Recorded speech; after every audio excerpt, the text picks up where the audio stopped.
Yo tout le monde, c'est Edouard, donc j'espère que vous allez bien. Moi ça va nickel. Donc aujourd'hui on se retrouve pour une nouvelle vidéo qui va être un ask. Je ne fais littéralement jamais de ask sur ma chaîne parce que je trouve que je parle énormément de moi sur mes autres réseaux. Donc du coup aujourd'hui j'avais juste envie de répondre à quelques questions que vous m'avez posées. Et il y a eu énormément de questions sur mon Instagram. Donc je vais prendre 15-20 minutes pour répondre à tout. Et franchement je suis agréablement surpris parce qu'il y a des questions sur tout. D'habitude on veut juste savoir si je suis gay ou si je suis en couple. Et là vous avez été loin dans vos questions. Donc j'ai hâte de répondre à tout ça. N'hésitez pas à me suivre sur mes autres réseaux qui sont The Edouard Saad sur Instagram et The Edouard Saad sur Snapchat. N'hésitez pas à vous abonner à ma chaîne, c'est super important. Sans plus attendre, c'est parti pour la suite de la vidéo. Je sais pas, je suis timide, je suis un peu intimidé là. Oh my god. Donc première question, qu'est-ce qui te manque aujourd'hui pour être à 100% heureux? Bisous ma vie. Bisous à toi. Dans ma vie, je trouve que bon, jusque là, je me suis pas mal débrouillé sur les réseaux, j'ai beaucoup travaillé pour arriver où j'en suis aujourd'hui. Même si pour moi je suis encore un peu en bas et qu'il faut encore que je continue à travailler pour arriver en haut. Ce qui me manque, encore plus de discipline, encore plus de travail et tout ça. J'aimerais aussi avoir un chéri, un mec. Mais après, c'est pas quelque chose que j'espère. Genre j'ai pas besoin d'un mec, mais c'est quelque chose que j'aimerais connaître. J'ai jamais connu de Saint-Valentin, j'ai jamais fait de Saint-Valentin, j'ai jamais fait de cinéma en couple, j'ai jamais fait ces choses-là que tout le monde fait. Donc ouais, plus d'amour, plus d'argent et la santé, c'est tout ce que je me souhaite. Les vlogs d'il y a 2 ans étaient trop stylés, tu vas en refaire. Franchement, vous savez que ça, tout le monde me le dit. Et il y a même 2 jours, j'étais chez mes parents et on regardait les vlogs et on trouvait que c'était vraiment un truc de ouf. J'avais vraiment apporté quelque chose de dingue sur internet avec les vlogs avec ma famille. Et oui, on va en refaire. On a même projet d'aller au ski. Donc là, on est en train d'organiser tout ça. Mais c'est vrai qu'il y a 2 ans, j'avais filmé les anniversaires de mes frères, j'avais filmé l'emménagement de mon grand frère, j'avais filmé plein d'activités, il y a eu plein de clashs, c'était avec les copines de mes frères à l'époque et tout ça, et vous avez adoré ces épisodes là. D'ailleurs si vous voulez les regarder pour vous remémorer, ce sera juste là ou là.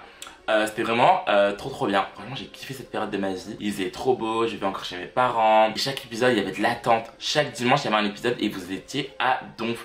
Donc dites-moi en commentaire si vous voulez que je refasse ça. Moi je compte le refaire dans tous les cas. Là ce qui est bien c'est que c'est 2 ans après, donc on a beaucoup évolué. Avec ma famille on se repose jamais. Il y a toujours des histoires, il y a toujours des dramas. C'est ça que vous adorez en fait. Vous adorez les dramas de ma famille. Donc oui, on va en refaire. Hey, es-tu satisfait de ta carrière jusqu'à maintenant? Je suis très content de ma carrière jusqu'à maintenant parce qu'il faut savoir que je suis le premier gay noir à être devenu connu comme ça avec toutes mes vidéos, tous mes mèmes et tout ça. Enfin, moi quand j'ai commencé sur les réseaux, il n'y avait pas de gay noir. J'avais personne à qui m'identifier, je voyais plein de gens mais pas de gens comme moi. Donc ouais, enfin je pense que personne ne peut dire le contraire. J'étais la première personne gay à m'assumer. En plus je suis venu avec mes frères et tout ça, le gay avec tous ses frères. C'est pour ça que je m'en suis pris plein la gueule pendant plein d'années, je m'en suis pris plein la figure. C'était chaud. Et aujourd'hui ma fierté c'est quand il y a des jeunes garçons et des jeunes filles qui me disent ouais t'es un modèle pour nous sur les réseaux. Avant il n'y avait pas de gens comme toi et t'es là. Et malgré que ce soit un peu plus dur pour toi vu que quand t'es renois et quand t'es gay c'est un peu plus compliqué. Mais moi je lâche rien et je casse les barrières. Et ouais je suis satisfait mais maintenant j'aimerais trop faire du cinéma. Genre c'est un truc que j'aimerais trop essayer. J'aimerais trop faire du cinéma et faire des rôles qui me poussent à être une autre personne. Genre jouer des gens qui ont vécu des vraies choses de la vie difficiles, des épreuves dures. J'aimerais pas jouer un rôle qui me laisse dans ma zone de confort et être drôle. J'aimerais vraiment jouer quelqu'un qui a une expérience dure de la vie. Donc je suis content de ma carrière mais je pense que je peux mieux faire et je peux encore plus me donner. Et vous n'êtes pas à l'abri de vos surprises. T'es en couple? Non, non, non, non.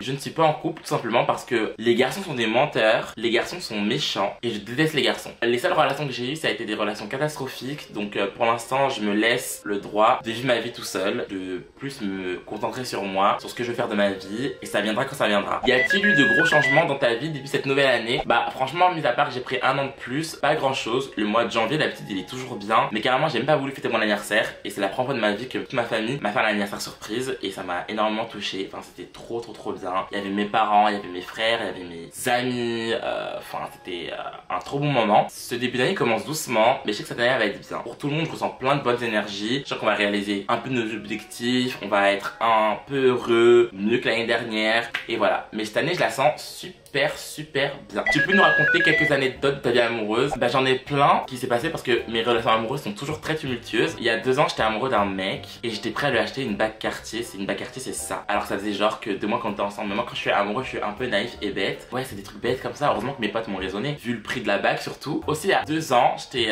amoureux d'un mec. À ce moment là j'étais à Dubaï et tout ça. Et il m'avait dit que je lui manquais. Donc j'avais annulé le reste de mon séjour. J'avais pris un nouveau billet. J'étais rentré à Paris. Arrivé à à l'aéroport, le mec il a dit qu'il avait plus envie de me voir. Donc je m'étais tapé 6 heures de vol et tout ça pour retrouver mon copain de l'époque. Et au final le mec dit qu'il avait plus envie de me voir. Donc j'avais gâché mes vacances juste pour un mec qui n'avait plus envie de me voir. Qu'est-ce que ça fait de sentir que tu es sur la voie de la réussite, tu dois être fier? Bah moi, il y a des moments, je vous cache pas que j'ai grave des baisses de morale parce que souvent je fais ce qu'il ne faut pas faire, se comparer aux autres, se comparer à l'évolution alors qu'on n'a pas du tout les mêmes parcours. Mais moi ce qui fait que je suis sur la voie de la réussite, je me dis que je fais des choses qu'avant, il y a 3-4 ans, j'aurais jamais imaginé faire, travailler avec des marques de luxe, aller au Fashion Week, faire des projets que de base je n'étais pas destiné à faire. Et je me rappelle toujours que je suis un mec gay et noir et que je dois pas me comparer aux autres, je dois juste regarder ma destinée, ma voie, et que je trouve que je fais du bon boulot pour quelqu'un qui de base n'était pas du tout dans ce milieu là. Ton best voyage? Mon best voyage, c'est quand je suis allé en Afrique du Sud à Johannesburg pour passer un peu de temps avec des jeunes qui ont le sida. C'était il y a 3 ans et c'était trop bien parce que pendant quelques jours on était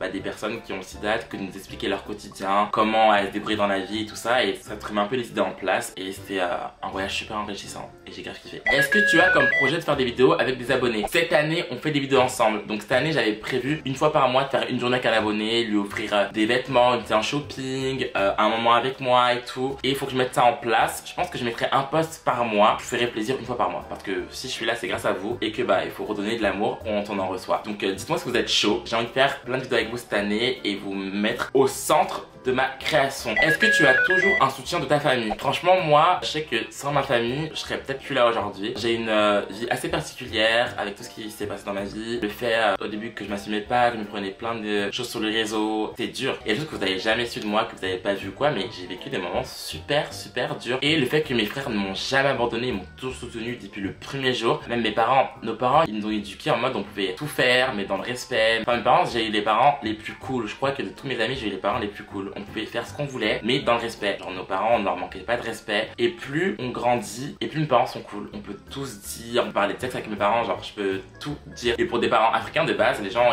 ils pensent trop que les parents africains sont comme ça durs et que avec tes parents tu peux rien faire et tout. Moi avec mes parents je peux tout faire, je peux tout dire. La preuve, je suis ivoirien, je suis gay, j'ai 4 frères et mes parents m'acceptent comme je suis. Et en fait le secret de tout ça c'est l'amour. Avec ma famille, on s'aime tous trop. J'arrête de parler de ça parce que sinon je vais chialer comme une madeleine. Ma famille je les aime trop, genre c'est des gens que, enfin c'est des gens, c'est des personnes, c'est toute ma vie et j'aime trop ma famille. Voilà. Que penses-tu vraiment des amitiés de YouTube? Ben moi avec YouTube je me suis fait des vrais amis. Part du principe que moi de base j'habitais dans ma banlieue, je connaissais aucune personne de YouTube, aucune personne de Paris. Et du coup ça s'est fait très naturellement. Et moi les gens de YouTube avec qui je parle, ça fait genre 4-5 ans que je leur parle et on est toujours potes, on fait toujours des soirées ensemble. Et moi j'y crois. Il y a des petites embrouilles comme tout groupe d'amis ou toute amitié. Moi il y a des gens en tout cas à qui je parle depuis que je suis depuis genre 2018, à qui je parle toujours et ça se passe super bien et c'est des gens que j'apprécie énormément et j'adore les voir et moi je crois aux amitiés YouTube. As-tu déjà eu des projets avec des marques de luxe ou pas? Oui, beaucoup. J'ai déjà travaillé, je travaille avec Jean-Paul Gaultier, avec Fred Luxury, c'est un groupe, c'est une marque du groupe LVMH. Après j'ai été au défilé et je me suis fait habiller par Balmain. J'ai fait beaucoup de choses depuis que je suis sur internet, donc allez voir mon Instagram. Mais en tout cas ouais, j'ai travaillé aussi avec Yves Saint Laurent Beauté, j'ai fait plein de choses sympas. Et c'est pas fini, c'est pas fini. La meilleure destination de vacances, l'Afrique du Sud. Si vous voulez aller en vacances et vous éclater, allez à Cape Town en Afrique du Sud. C'est refreshing. Franchement, ça va vous changer la vie. Ça a été un de mes meilleurs voyages et j'ai jamais oublié ce voyage. C'était trop bien. J'y suis allé en 2019 et je compte y retourner cette année. Quels sont tes objectifs pour cette année? Je vais pas tout vous dire, mais moi j'aimerais trop créer une capsule de vêtements pour filles et garçons parce que je trouve que j'ai un style assez polyvalent. Je m'habille très masculin comme je peux m'habiller très féminin. Vous allez sur mon Instagram souvent et regardez mes photos. Je suis quelqu'un, j'ai un peu des deux styles. J'aimerais aussi, non, je vais pas tout vous dire, mais il y a plein de trucs que j'aimerais faire et je trouve que je pourrais faire des produits et pour filles et pour garçons parce que j'ai les deux visions. Je suis cette personne là qui a eu 4 frères donc je connais les goûts des garçons et d'un côté j'ai toujours traîné avec des filles et je suis gay. J'ai un œil très féminin donc je pense que j'aimerais créer une petite capsule de vêtements, prendre des cours de théâtre, aller vers d'autres horizons. Tu vis encore avec William? Non, je ne vis plus avec William. William maintenant il a son appartement donc nous ne sommes plus en colocation. Tu peux faire 24 heures avec tes cuissardes. Quoi? Serait-ce un défi que vous me lancez? 24 heures en cuissarde? Dites-moi si vous êtes chaud que je le fasse, moi je suis archi chaud. Je vous rappelle que mes cuissardes c'est ça. Genre c'est des cuissardes qui m'arrivent jusqu'aux fesses. J'ai toujours fait 1 heure, 2 heures avec, mais j'ai jamais porté des cuissardes 24 heures. Donc si vous me lancez le défi, je suis obligé de le réaliser. Est-ce que tu vas ressortir des projets musicaux? Franchement j'ai sorti 2 projets musicaux. Biscotte, qui a eu un énorme succès. Tempo je pense a moins marché parce que c'était plus sérieux. Donc je pense que vous me voyez plus dans un registre en mode je me prends pas la tête. Mais moi j'ai préféré le clip de Tempo parce que c'était vraiment moi et que c'était un peu personnel vu que je voulais un peu balancer un petit message. Mais j'ai adoré l'ambiance de Biscotte. Et je pense que si je refais des sons, ça va être des sons un peu où je me prends pas la tête. Donc dites-moi Dites-moi, vous avez préféré quoi, tempo ou biscotte? Quel conseil tu donnerais à quelqu'un pour avoir confiance comme toi? Moi, faut savoir que j'ai pas super confiance en moi, mais un conseil pour tout le monde. Moi, chaque matin, ce que je fais, je me lève, je me regarde dans la glace, je me trouve canon. Donc je me dis, tu es beau, tu es canon, et aujourd'hui tu vas tout péter. Même quand t'as pas confiance en toi, fais semblant. Tu fais semblant. Moi, des fois, je me sens trop moche, je me sens horrible. Bah non, je vais sortir et je vais foutre mes talons et je vais faire comme si j'avais grave confiance en moi alors que j'étais en train de chialer à 5 minutes avant. Donc voilà, c'est tout pour cette FAQ. Dites-moi si ça vous a plu. On se retrouve pour une prochaine vidéo dimanche prochain. Je pense que ça va être un vlog ou une vidéo avec mes frères. Je vous fais plein de bisous. À dimanche prochain.